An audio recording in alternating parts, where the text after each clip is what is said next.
आमच्या जिल्ह्याला संबोधित करा.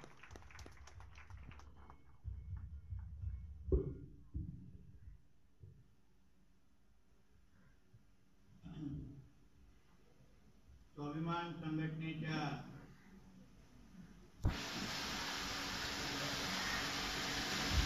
विभागीय मेळाव्याच्या निमित्ताने व्यासपीठावर उपस्थित असलेले स्वाभिमान संघटनेचे मुंबईचे सर्वच प्रमुख पदाधिकारी,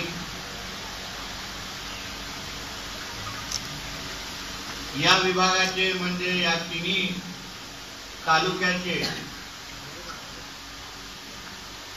जिल्हा अध्यक्ष सन्माननीय संतोष कुबल,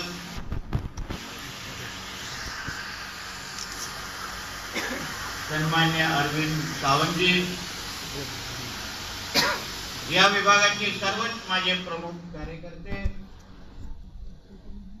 उपस्थित असलेले रिक्षा टॅक्सी संघटनेचे सर्वच प्रमुख कार्यकर्ते, उपस्थित असलेले स्वाभिमान संघटनेचे सर्वच या विभागाचे पदाधिकारी, कार्यकर्ते, बंधू भगिनींनो आणि माझे सर्व तरुण मित्रांनो, स्वाभिमान संघटनेच्या या पहिल्या विभागीय मेळाव्याच्या निमित्ताने आज आपण सर्वजण इथे आवर्जून उपस्थित झालेला आहोत. मुंबईच्या काही जिल्ह्यामध्ये अशा पद्धतीचे वेगवेगळे विभागीय मेळावे घेण्याचा निर्णय आम्ही सगळ्याच जणांनी घेतला आणि त्याची सुरुवात आपल्या या विभागातून आम्ही करण्यात आलेली आहे. माझ्या अगोदर सगळेच वक्ते आपल्या आपल्या पद्धतीने या मेळाव्याबद्दल, संघटनेच्या वाटचालीबद्दल आणि भविष्याच्या दृष्टिकोनातून त्यांनी आपले विचार आपल्या समोर मांडलेले आहेत. स्वाभिमान संघटनेची भविष्याची वाटचाल नेमकी कशी असणार आणि ती वाटचाल ज्यांच्या खांद्यावर असेल त्या संघटनेच्या ढाचा किती भक्कम आहे किंवा त्या संघटनेच्या ती संघटना या विभागामध्ये नेमकं कशी उभी आहे ती पाहण्यासाठी आणि ती आजमावण्यासाठी हा मेळावा आज आयोजित करण्यात आलेला आहे. तसे मोठे मोठे कार्यक्रम किंवा मोठे मोठे घोषणा जेव्हा आम्ही करतो किंवा कुठल्याही मुद्द्याच्या निमित्ताने महानगरपालिका असेल किंवा राज्य सरकार असेल त्या मुद्द्याच्या अनुसरून जेव्हा आम्ही त्यांना अंगावर घेतो तेव्हा आमच्या संघटनेच्या ढाच्याच्या वर विश्वास ठेवून आम्ही त्या मुद्द्यावर त्या लोकांना आम्ही अंगावर घेतो किंवा कारण आम्हाला विश्वास असतो की कुठलीही घोषणा केल्यानंतर आम्हाला आमच्या संघटनेच्या सगळ्याच कार्यकर्त्यांचा पाठिंबा आहे. आमची संघटना सक्षम आहे. मोर्चा किंवा कुठलेही आंदोलन पुकारल्यानंतर त्या विभागातून संघटनेच्या ढाचा भक्कम असल्यामुळे संघटनेला त्या विभागातून चांगला प्रतिसाद भेटेल अशी एक साधारण अपेक्षा आमच्या सगळ्यांची जणांची असते. म्हणून हा मेळावा घेण्यामागचा हेतूच आमचा एवढा होता की बाबा आपल्या या विभागाच्या कार्यकर्त्यांसमोर किंवा जिल्हाध्यक्ष असतील किंवा प्रमुख कार्यकर्ते असतील त्यांच्या समोर एक आरसा आम्ही दाखवावा की बाबा तुम्हीच पहा की तुमची संघटना आरशामधून कशी दिसते. आरशाचा सर्वात मोठं गुण असं असतं की आरसा कधी खोटं बोलत नाही. तुम्ही जे बघत असता, तुम्हाला जे दिसतं तेच तुमचं अस्तित्व असतं आणि तेच खरं. कधी तुम्ही लाल शर्ट घातला असेल तर आरसा काय तुम्हाला कधी पिवळं दाखवणार नाही. पोट सुटलेला असेल तर आमच्या सत्पाळासारखं आतमधलं दिसणार नाही. जे खरं सत्य आहे ते तुम्हाला दिसणार की बाबा तुम्ही जाडे झालेला आहात, बारीक आहात, उंच आहात, शर्ट टोकळं झालेला आहे, पॅन्ट सुटलेली आहे, सगळं तुम्हाला स्पष्ट दिसतं. म्हणजे आमचा प्रयत्न पण आजच्या दिवशी नेमका असाच आहे. आम्ही जे कार्यालयामध्ये बसून कार्यकर्त्यांचे जे मोठे मोठे आम्ही जे वाक्य ऐकतो ते साहेब आमच्या जिल्ह्यामध्ये आपली संघटना सक्षम आहे. जेव्हा आम्ही मुंबईचा मेळावा बोलवतो तेव्हा जी काही गर्दी जमते त्या उपस्थित असलेला प्रत्येक प्रमुख पदाधिकाऱ्याचा हा एकच दावा असतो की जास्तीत जास्त गर्दी ही समोर दिसणारी ही माझीच आहे. आणि आम्ही आमच्या कार्यकर्त्यांवर निश्चित पद्धतीने विश्वास ठेवतो. नेत्यांमध्ये आणि कार्यकर्त्यांमध्ये एक अंधविश्वासाचं नातं असतं. आम्ही तुमच्यावर कार्यकर्ते म्हणून तुमच्यावर शंका घ्यायला लागलो तर त्या नात्यामध्ये कुठे ना कुठेतरी फूट पडते. असं कुठे ना कुठेतरी एक वातावरण तयार होतं. पण मग कार्यकर्ते म्हणून, पदाधिकारी म्हणून आपल्या सगळ्यांची पण एक जबाबदारी असते की तुम्ही जेव्हा काही वाक्य आमच्या समोर उच्चारता, तुमच्या विभागाबद्दल जेव्हा माहिती आमच्या समोर देता, तेव्हा तुम्ही जे आम्हाला वाक्य वापरता तेच प्रतिबिंब तुम्ही स्वतःला पण दाखवत असता हे तुम्ही विसरता कामा नये. तुम्ही स्वतःचं चित्र बोलत असताना तुम्ही नेमकं अगर खोटं बोलत असाल तर ते खोटं तुम्ही समोरच्या व्यक्तीला बोलत आहात की स्वतःलाच बोलत आहात ह्याच्याबद्दलची माहिती तुम्ही स्वतःला मिळाली पाहिजे. म्हणून ह्या विभागीय मेळावे आम्ही सुरू केलेले आहे. विभागीय मेळावा आहे, याच्यामध्ये काय गोड गोड बातम्या किंवा काही मतदान मिळवण्याच्या दृष्टिकोनातून सगळ्यात चांगल्या गोष्टी बोलल्या पाहिजे असं काय नाही. शेवटी जसं सांगितलं का आरसा घेऊन आम्ही आलेलो आहोत. तुम्हाला दाखवायचं आहे का बाबा बघा तुम्ही विभागामध्ये आपलं अस्तित्व असं आहे, एवढं आहे. तुम्हाला सुधार करायचा असेल, वाढवायचा असेल तर तुम्हाला इथून सुरुवात करायची आहे हे सांगण्याच्या निमित्ताने हा मेळावा आज आयोजित करण्यात आलेला.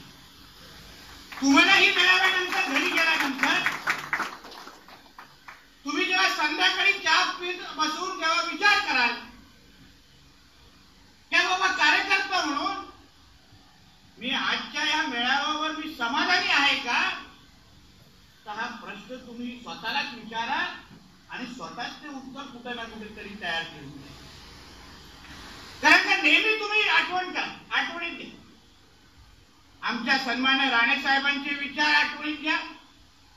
मी कुठले कुठले जे मेळावे तुम्हाला संबोधित केले त्यामध्ये मी नेहमी तुम्हाला सांगतो की राजकारणामध्ये, समाजकारणामध्ये येत असताना तुम्हीच ठरवा की तुम्हाला तुमच्या गरजा पुरवण्यासाठी समाजकारणामध्ये यायचंय, एक जबाबदारी स्वीकारायला राजकारणात समाजकारणामध्ये यायचंय हे ठरून हा निर्णय घेतल्यानंतरच हे पुढचं पाऊल टाका असं त्याच वेळी तुम्हाला मी सांगतो.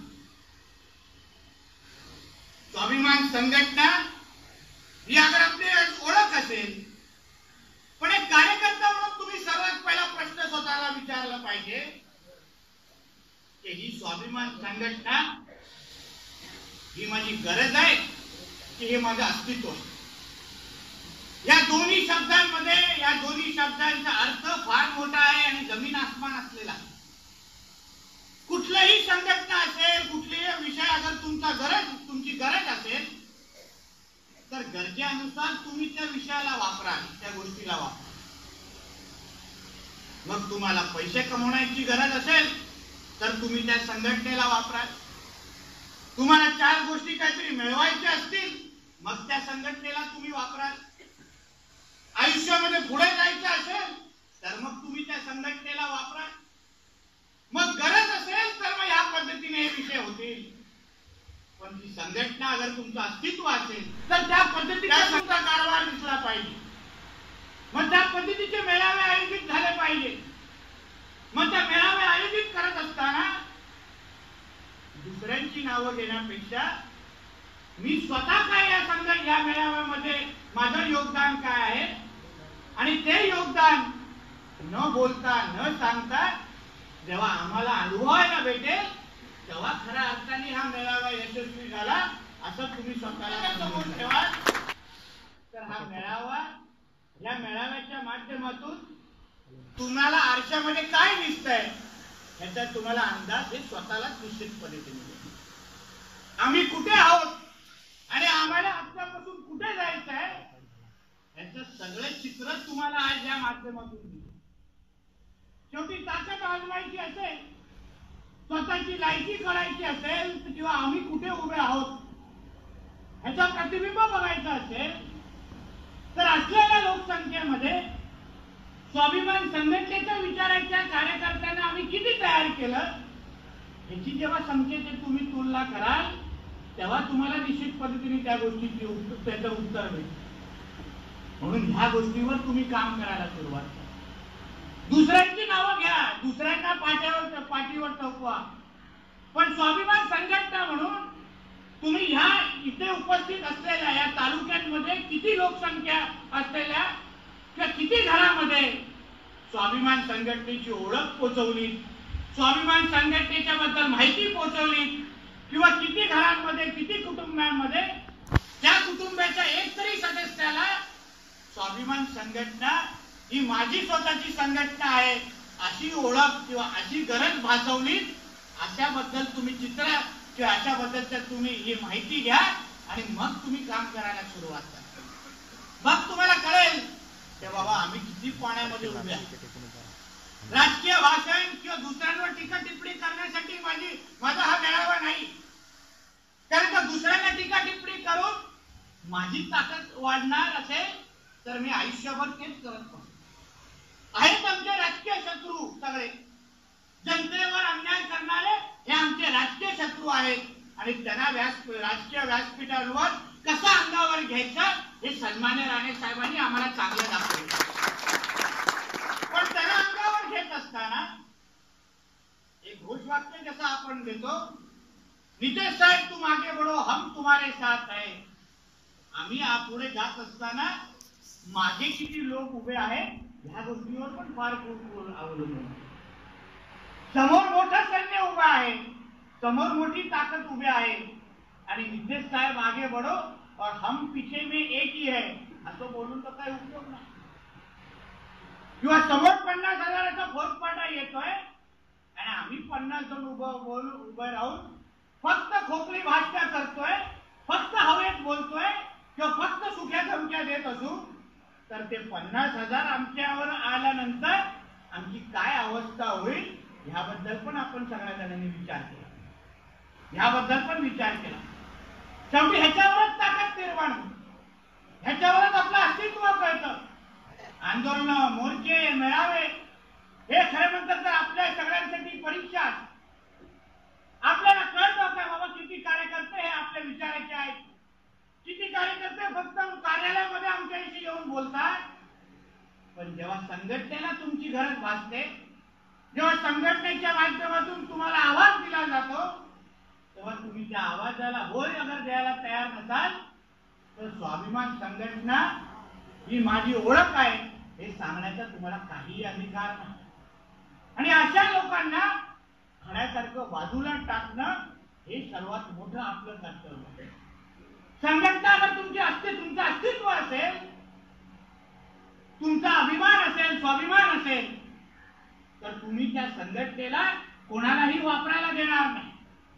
कोणी संघटनेचा वापर करून स्वतःच्या गरजा पूर्ण करत असेल तर सर्वात पहिला कानफडीत त्याची पडली पाहिजे आणि मारणारा माझा कार्यकर्ता असला मग त्यासाठी विचारच वाटायचं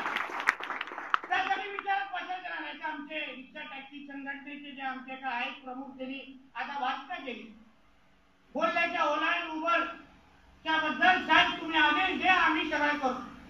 आदेश देऊन आता जमाना झाला माझं वय वाढत चाललेलं आहे पण गाड्या अजून पण काय फुटत नाही हे माझे खंत म्हणजे आता आदेशाचं पुढचं आता होर्डिंग लावायचंच बाकी आहे. बाकी मी वारंवार आदेश देऊन उरलेलं आहे संपलेलं. म्हणून अशा पद्धतीचं अगर तुम्हाला चित्र निर्माण करायचं असेल तर त्याच्याबद्दल आत्मपरीक्षण करा. ह्यासाठी हा मेळावा आयोजित करण्यात आला. आपल्या संघटनेच्या माध्यमातून गेली 10 वर्ष आपण या महाराष्ट्र आणि मुंबईची सेवा करतो. मुंबईचे असंख्य प्रश्न घेऊन आपण मुंबईकरांसाठी लढलेलो.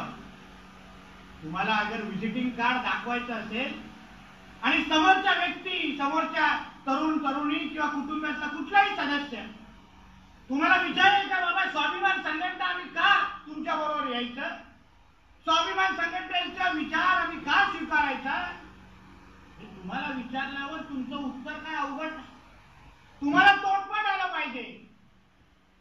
म्हणून मी गुगलला चिठ्ठी देऊन पाठवली त्या बाबा नितेश राणे काय आहे ते लोकांना चांगलं माहिती. नितेश राणे किती काय करू शकतो हे आम्ही बघून घेऊ लोक आणि मी बघून घेऊ. पण जिल्हाध्यक्ष म्हणून जिल्ह्याचे प्रमुख म्हणून या जिल्ह्याच्या विभागाच्या कार्यकर्त्यांना तुम्ही काय काय संकल्पना सोडल्या आहे तुम्ही पुढे काय करायचं आहे कुठले कार्यक्रम आम्ही हाती घेणार आहात याबद्दल माहिती देण्यासाठी ही संघटनेचा हा मेळावा आहे. अहो नितेश राणेवर प्रेम नसतं राणे साहेबांच्या नेतृत्वावर विश्वास नसता तर एवढे सगळे कार्यकर्ते इथे आले नसते. आम्ही आमचं काम करतो आहोत तुम्ही तुमचं काम करताय का नाही हे आम्हाला सांगा.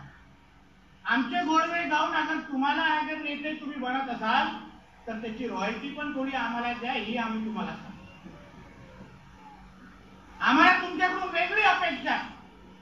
संघटनेचा कार्यकर्ता हा लोकांमध्ये विश्वास निर्माण करणारा कार्यकर्ता असला लोकांना वाटला पाहिजे की हा माझा भाऊ किंवा हा माझा सहकारी आहे अशा पद्धतीचा विचार करणारा कार्यकर्ता.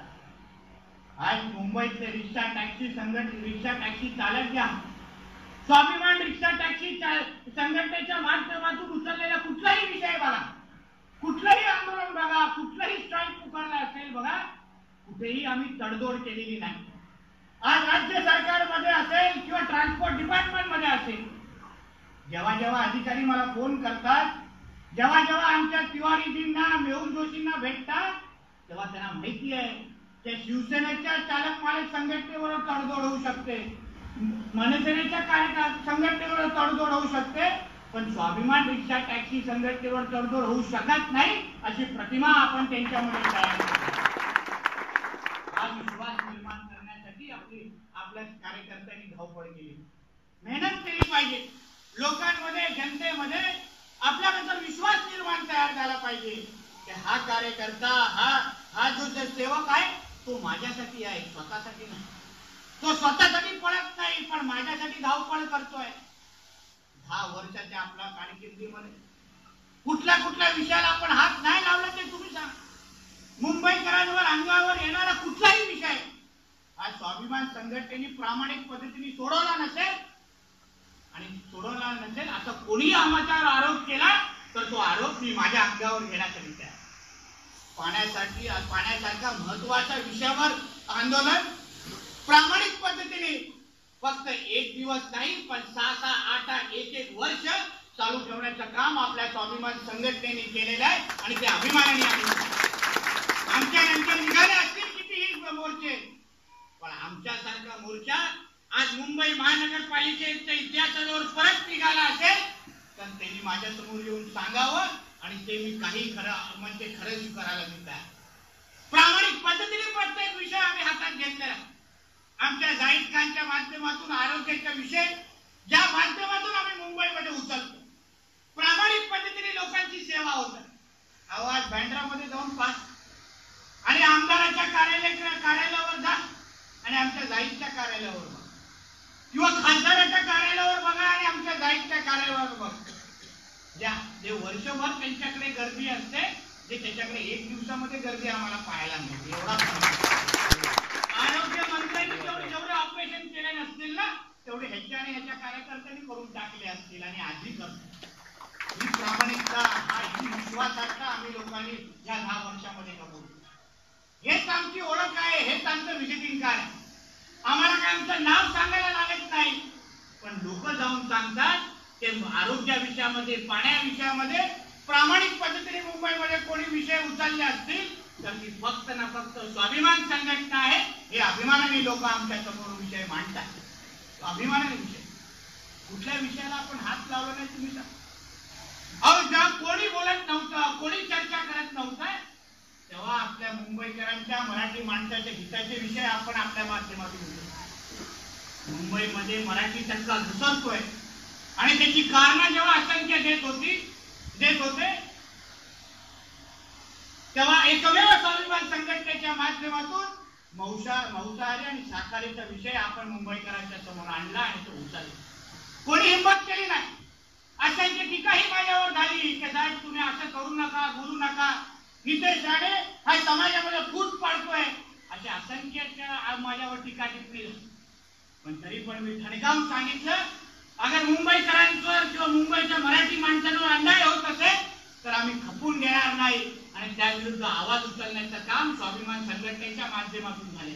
ठणकावून सांगितलं, त्याबद्दल आम्हाला अभिमान आहे, त्याबद्दल अभिमान. कुठलाही विषय तुम्ही बघा, म्हणून तुम्हाला सांगतो की ह्या गोष्टीवर ही गोष्ट आहे की हे मुद्दे घेऊन आपल्याला लोकांच्या समोर जा. हे मुद्दे आपले मुद्दे आहेत, आपल्या हक्काचे मुद्दे आहेत. आपण रोजगाराच्या संदर्भात तर तुम्ही सोडून न द्या, कोणी आपल्या अवतीभोवती उभं करू शकत. कितीही तुलना केली, कितीही भाषणं केली, कितीही मेळावे उचलले, पण रोजगार संदर्भात आणि नोकरी संदर्भात आपला कोण हात पकडू शकत. पण आपण विचार करा, तुम्हाला हातातले मुद्दे मी दिलेले आहेत. विभागाच्या कार्यकर्त्यांना जे काही पदाधिकारी आहेत त्यांना संघटना वाढवायची कशी अशी चिंता करायची गरज नाही. असंख्य हे जे काही मुद्दे आहेत त्या मुद्द्यांना घेऊन तुम्हाला फक्त जनतेसमोर जायचं. कार्यकर्त्यांनी फक्त जनतेसमोर जायचं. आरोग्य विषय असेल, पायाभूत सुविधा असेल, रोजगाराचे विषय असतील, संरक्षणाचे विषय असतील, हे घेऊन लोकांसमोर जायचे, कार्यक्रम घ्यायची, लोकांना विचारायचं तुम्ही ह्या विषयांबद्दल तुम्हाला स्वाभिमान संघटनेची मदत हवी आहे का, आणि हवी असेल तर आम्ही तुम्हाला मदत करण्यासाठी तयार आहोत असं सांगून लोकांच्या मध्ये जाऊन संघटनेला वाढवायचं. आपण महिला मध्ये जसं आम्हाला सांगितलं, महिला सुरक्षेबद्दल जे काही विषय आज मुंबईमध्ये मुंबई ठाण्यामध्ये ऐकायला मिळते. अहो सत्ताधारी लोकांमध्ये मास केवढा वाढलाय याचं एक उत्तम उदाहरण आपल्याला ठाण्यामध्ये पाहायला. आमच्या रितेशने पण मला माहिती दिली, जसं ठाण्यामध्ये प्रकार घडला तसं भांडूपमध्ये पण घडलाय. उपशाखा प्रमुख आणि एका माणसाला मरेपर्यंत मारलाय, तरी त्या उपशाखा प्रमुखावर अजूनपर्यंत काही केस झालेले नाही. आम्ही उचलणार कोणी, आम्ही अंगावर घेणार. कारण का जसं सत्पाने सांगितलं, कुठल्याही आया भगिनींच्या अंगावर कोण इज्जतीवर कोण हात टाकत असेल तर त्याच्यावर सर्वात पहिला प्रहार करण्याचं काम हे स्वाभिमान संघटना करेल. असा निर्धार करून आम्ही एक विश्वासाचं वातावरण आपल्या माध्यमातून तयार आहे. तुम्ही बघा, संघटना वाढवण्याच्या दृष्टिकोनातून अशा चुका आमच्या माध्यमातून होता कामा नये याची दक्षता आपण ठेवली. शिवसेना असेल, मनसेना असेल की कुठल्याही संघटना आहेत, पक्ष आहेत, यांच्या कार्यकर्त्यांकडून ज्या काही चुका होतात त्या तुमच्याकडून होता कामा नये याची दक्षता तुम्ही ठेवली. जसं दुसऱ्यांवर आपण एक बोट उचलतो तसे 4 बोट आपल्याकडेही आपल्या दिशेने घ्या. दुसऱ्यांवर आरोप प्रत्यारोप करणं सोपं असतं, पण आपण त्या आरोपाच्या पिंजऱ्यामध्ये उभं राहता कामा नये एवढी पण दक्षता आपण सर्वजणांनी ठेवली. आपण ह्या महिला भगिनींसाठी फक्त बोलत बसलो नाही तर 8 मार्च आला तर लगेच महिलांसाठी कार्यक्रम घेतला. पण आपण 365 दिवस महिला भगिनींसाठी आपण कार्यक्रम जाहीर केले.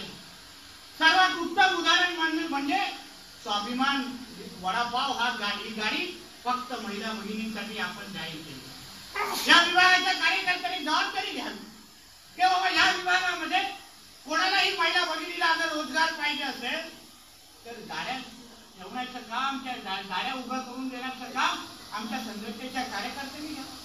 अहो आम्ही कार्यक्रम जाहीर केले आहेत, फक्त संघटनेच्या कार्यकर्त्यांनी त्याची अंमलबजावणी करून लोकांच्या मनामध्ये विश्वास निर्माण करण्याचं काम केलं पाहिजे। हे सगळे विषय तुम्ही विचार करत असताना तुम्ही एक विचार निर्धार करा की या तिन्ही तालुक्यामध्ये मी माझी संघटना एक सक्षम पद्धतीने बांधेल।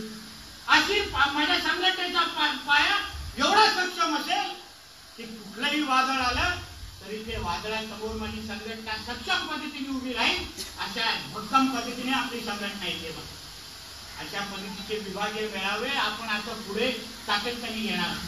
आता फक्त पहिला टप्पा, परत आपला इथे मेळावा घेण्यासाठी आपल्या विभागामध्ये येऊ तेव्हा तुम्हीच सांगितलं पाहिजे की साहेब आता स्कूलचं मैदान घेण्या एवढी आपली संघटना राहिली नाही, आता क्रिकेटचं मैदान बुक करा आणि विभागाचा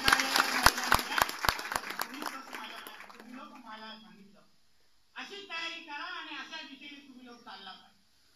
संघटनेच्या कार्यकर्त्यांनी एका जागेवर बसलं नाही, सतत फिरत असलं पाहिजे। संघटना ही बांधणं हे आपल्या आवडीचा विषय असला पाहिजे।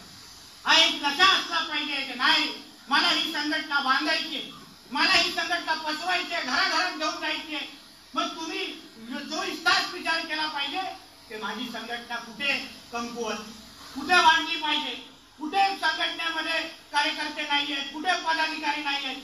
मग तिथे जाऊन संघटनेच्या माध्यमातून जाऊन त्या तरुणांमध्ये विश्वास निर्माण करणं, लोकांमध्ये विश्वास निर्माण करून संघटनेचा वाढवण्याचं काम तुमच्या माध्यमातून झालं। आता जबाबदाऱ्या मागणं सोपं असतं पण पेलवणं तेवढं राहतं। पद मागण्यासाठी असंख्य लोक उभं राहतात पण ते संघटना पण पद पेलवायची कशी, चालवायची कशी ही खांद्यावर आल्यानंतर आपल्या लोकांना कळतं। म्हणून तुम्हाला सांगतो की संघटनेला चालवणं ही आता आपल्या सगळ्यांची जबाबदारी। पदाधिकारी नेमणं, कुठे पदाधिकारी नाहीये तिथे एकत्र जा, विश्वास निर्माण करा। पदाधिकारी नेमल्यानंतर ते पदाधिकारी काम करतायत की नाही हेही पहा। प्रमुख पदाधिकारी आहेत, असंख्य व्यासपीठावर बसलेले आपले मान्यवर आहेत, सगळ्यांनी संघटनेसाठी वेळ दिलेला, त्याला पण तिथे बोलून संघटनेसाठी योगदान द्यायला लावा, त्यांना त्यांचे विचार लोकांना ऐकायला। माझे सगळे सहकारी आहेत 10 वर्षापासून। संघटना कशी चालते, कशी चालवायची हे या सगळ्या लोकांना चांगल्या पद्धतीने माहिती, त्यांचा वापर तुम्ही लोकांनी केला। संघटनेचे कार्यक्रम व्यवस्थित असले पाहिजे। संघटनेचे कार्यक्रम घेऊन लोकांमध्ये जाऊन लोकांमध्ये विश्वास निर्माण करण्याचं काम तुमच्या माध्यमातून झालं। सातत्य 365 दिवस संघटनेच्या कार्यकर्ता म्हणून जेव्हा तुम्ही लोकांसाठी तुम्ही उपलब्ध असाल तेव्हाच आपली संघटना वाढेल आणि जोमानी पद्धतीने लोकांच्या मनामध्ये एक विश्वास निर्माण करत आहे। म्हणून जास्त आपली वेळ न घेता शेवटी पुढचेही कार्यक्रम आहेत, पुढचाही दिवस पूर्ण करायचा। फक्त आपल्याला जाता जाता एवढंच सांगतो की आज ही परीक्षा असली तरी निराश होऊ नका, सकारात्मक विचारांनी पुढचं पावलं टाका। चुकत कोण नाही, मनुष्य चुक पण सुधार करणारा हा खरा स्वाभिमानी असतो। हे तुम्हाला आजच्या व्यासपीठाच्या तुम्हाला ती निर्माण झाली पाहिजे की नितेश साहेब आमच्या विभागामध्ये आले आणि असं का बोलून गेले। मला कुठलेही साहेब कुठलेही माझे जेव्हा भाषण ऐकतात तर अजूनपर्यंत इतिहासामध्ये 100 भाषणं त्यांनी ऐकले असतील तर त्याच्यामध्ये 1-2च भाषणामध्ये त्यांनी सांगितलं असेल की नितेश चांगलं बोलतो, पण 99 वेळी त्यांनी मला कुठल्या ना कुठल्या तरी चुका माझ्या भाषणामध्ये काढलेल्या आणि त्या मी टीका म्हणून नाही पण मला ज्यांनी घडवलं मग मी ज्यांच्याकडून प्रेरणा घेतो त्यांनी मला काहीतरी शिकवायला प्रयत्न केलाय ते स्वीकारून मी माझी पुढची वाटचाल सुरू केली। म्हणून आम्ही जे काय बोलतो, आम्ही जे काय तुम्हाला सांगितलं, तुम्ही आमचे आहात, तुम्ही आमच्या खांद्याला लावून काम करणारे कार्यकर्ते आहात। तुम्ही उद्या सक्षम झाला, तुम्ही तुमचं नेतृत्व इथे तयार झालं तेव्हा नितेश राणे इथे तयार झाला असं स्वीकारून तुम्हाला आज ते सगळं काही तुम्हाला सांगितलं। सन्माननीय राणे साहेबांची संघटना इथे कशी चालते, कशी वाढते ह्याचे पाहून उद्यापासून कामाला लागा, आजपासून कामाला लागा आणि भविष्यामध्ये हे आव्हान म्हणून स्वीकारा की माझ्या इथे बोललेले कुठलाही कटू शब्द भविष्यामध्ये जेव्हा संघटनेचं विभागाचं कार्य उपक्रम किंवा मेळावा इथे लागेल तेव्हा ते वाक्य परत वापरण्या अगोदर आम्ही 4 वेळा विचार केला पाहिजे। आमच्या मनापासून असे वाक्य आलं पाहिजे गेल्या वेळी बोललेले वाक्य आम्ही ह्या वेळी उच्चारू शकत नाही. आमची संघटना इथे वाढत चाललेली आहे, भक्कम होत चाललेली आहे. हे आम्ही स्वतः बोललं पाहिजे. जनतेमध्ये तसं वातावरण निर्माण झालं पाहिजे. असं काम तुमच्याकडून माझी अपेक्षा आहे. एवढंच मी या निमित्ताने आपल्याला सांगेन. परत संघटनेच्या सगळ्याच कार्यकर्त्यांना मी मनापासून आज तुमच्या कारकिर्दीसाठी शुभेच्छा देईन आणि इथेच थांबेन. जय हिंद, जय महाराष्ट्र. धन्यवाद विजय सर. सर, या जिल्ह्याच्या वतीने मी आपल्याला शब्द